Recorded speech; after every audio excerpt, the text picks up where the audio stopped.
Firstly, I introduce the topic of measles.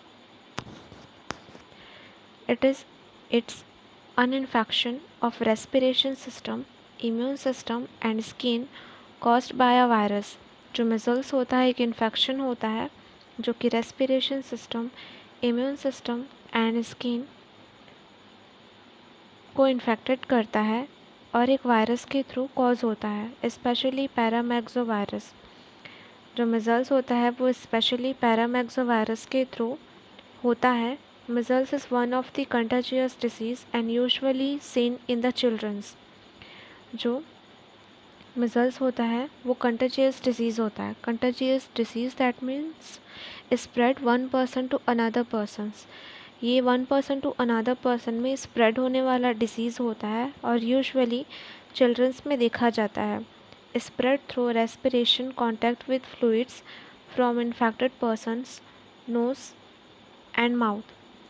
ये जो है वो रेस्पिरेशन के थ्रू जो इन्फेक्टेड पर्सन होते हैं उसके नोज़ एंड माउथ से जो टीनी ड्रॉपलेट्स निकलते हैं उसके थ्रू ये स्प्रेड होता है।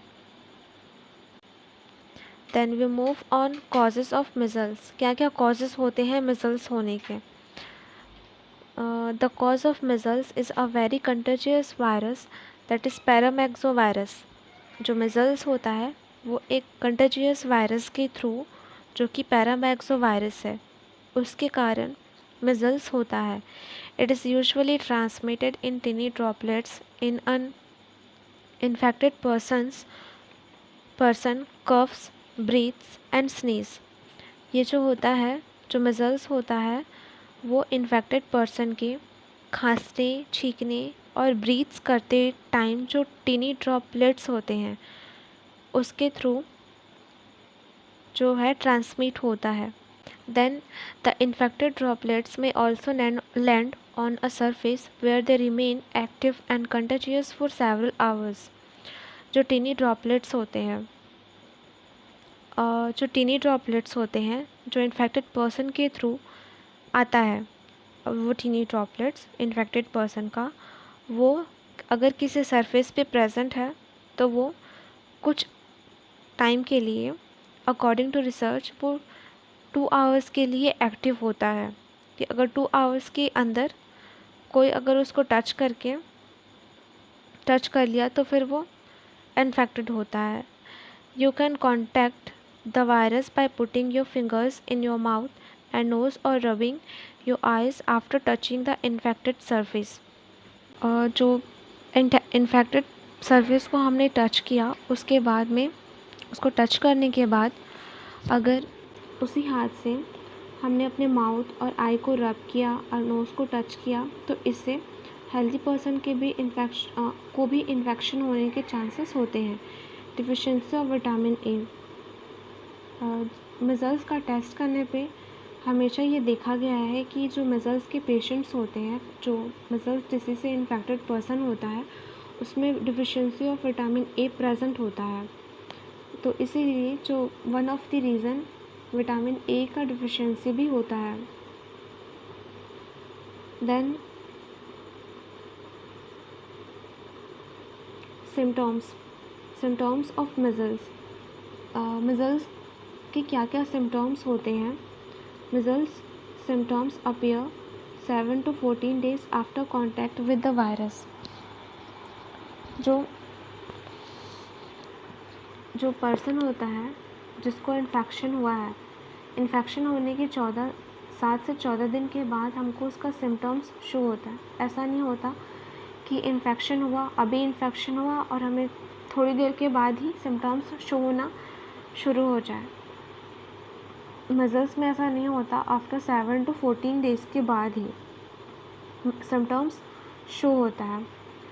तो 7 to 14 days after a measles infection. Measles का इन्फेक्शन होने के 7 से 14 दिन के बाद जो है वो मिजल्स का जो सिम्टम्स है वो शो होना शुरू हो जाता है।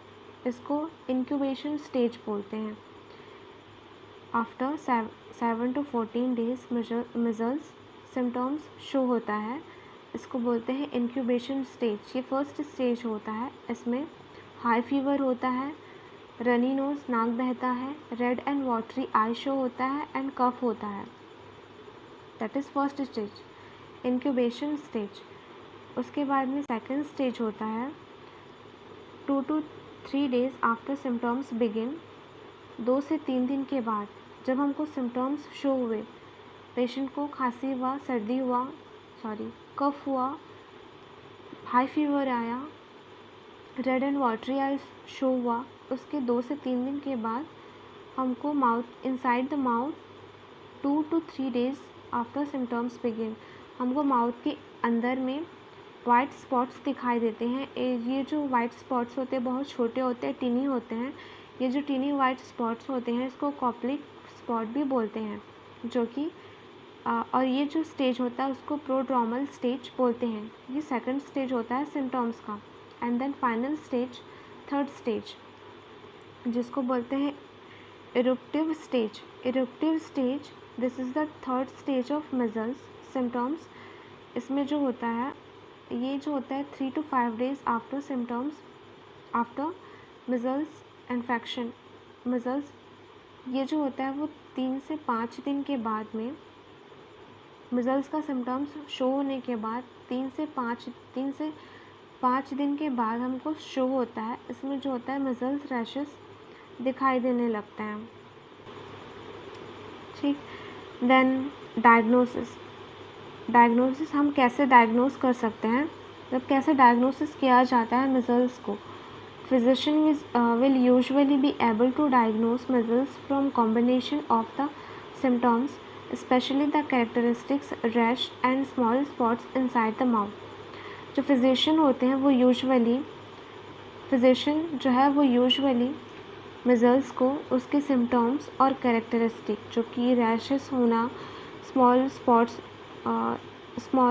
स्पॉट्स आना माउथ के अंदर में, इन सारे सिम्टम्स और कैरेक्टरिस्टिक्स के थ्रू मिजल्स को डायग्नोस किया जाता है।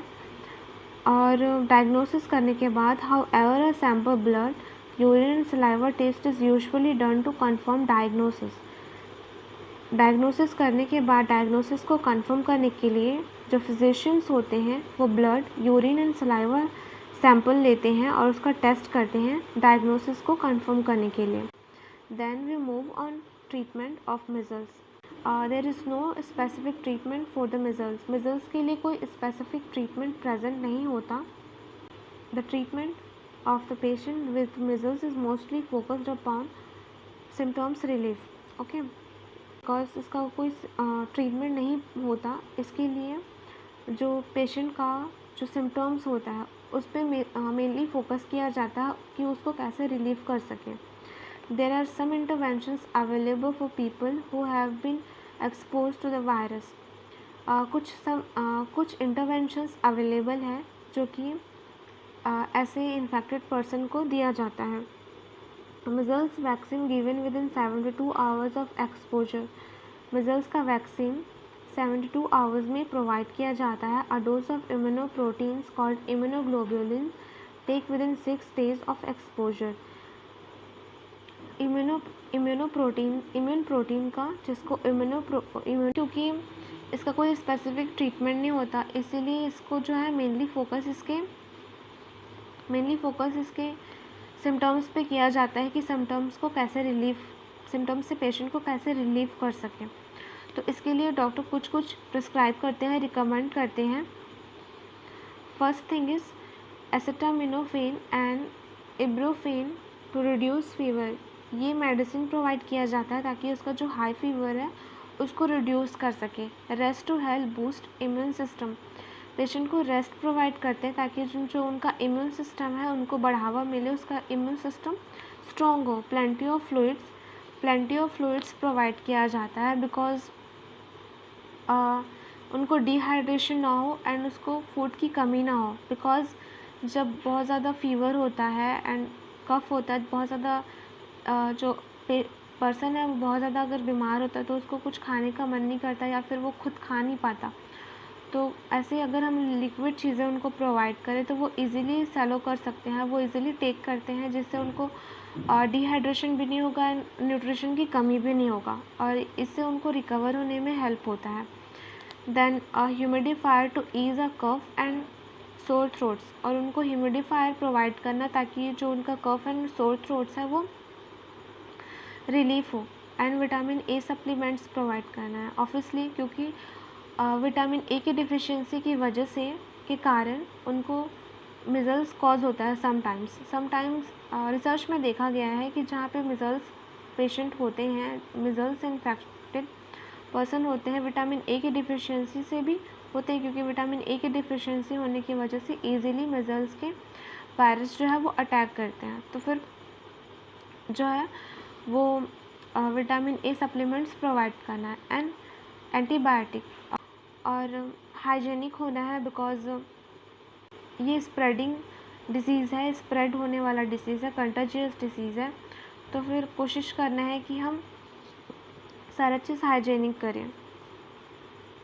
देन प्रिवेंशन ऑफ मिज़ल्स से कैसे प्रिवेंट हो सकते हैं? Measles can be prevented by vaccination with the MMR vaccine. जो मिज़ल्स है वो वैक्सीनेशन के थ्रू प्रिवेंट होता है। MMR वैक्सीन होता है, मिज़ल्स मम्स रूबियोला, ये वैक्सीन होता है, इसके थ्रू मिज़ल्स को प्रिवेंट किया जाता है।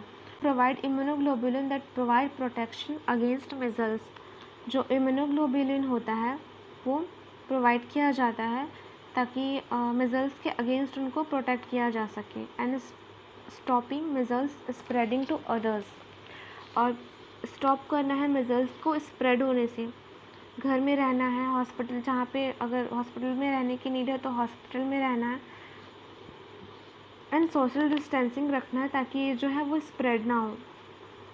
Then we move on nurses responsibility that is most important, क्योंकि हम नर्सेस जितने अच्छे से अपना ड्यूटी करेंगे, पेशेंट का केयर करेंगे, उतनी जल्दी पेशेंट क्योर होता है। तो क्या क्या हम कर सकते हैं? First thing is protect eye of the patients from glare of strong light to prevent inflammation.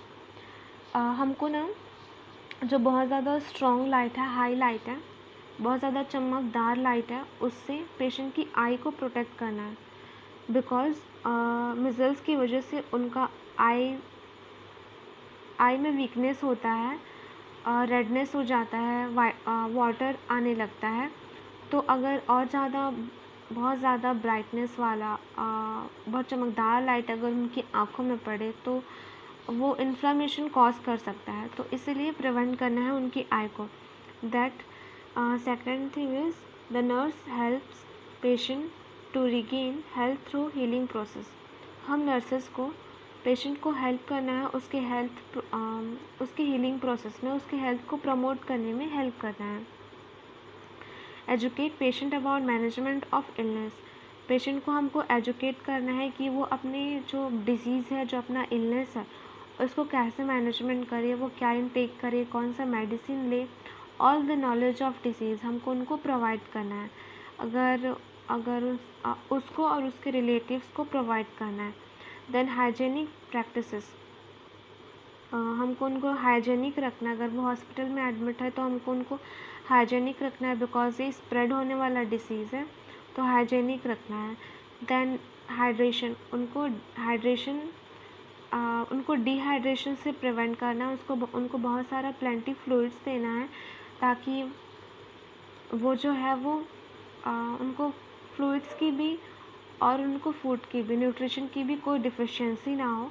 The patients nail short to prevent scratching, हमको देखना है कि पेशेंट का नेल जो है वो शॉर्ट होना चाहिए, क्योंकि मिज़ल्स के रैशेस होने के कारण जो है वो बहुत नेल्स बड़े होने के कारण वो स्क्रैच कर देते हैं, तो इसीलिए उसके नेल्स को शॉर्ट रखना है। एंड वेल वेंटिलेशन, अच्छे वेंटिलेशन में रखना है, अच्छे एयर में रखना है, फ्रेश एयर में रखना है, ताकि वो अच्छा फील करे। अच्छा फील करने से, गुड फील करने से पेशेंट जल्दी अच्छा हो जाता है। अगर वो खुद ही बीमार फील कर रहा है तो कितना भी हम कोशिश कर ले, उसको कितना भी मेडिसिन दे ले, सिर्फ मेडिसिन देने से कुछ नहीं होता। हमको उनका जो वेंटिलेशन है, जो उसका वातावरण है, उसको भी अच्छा रखना होगा।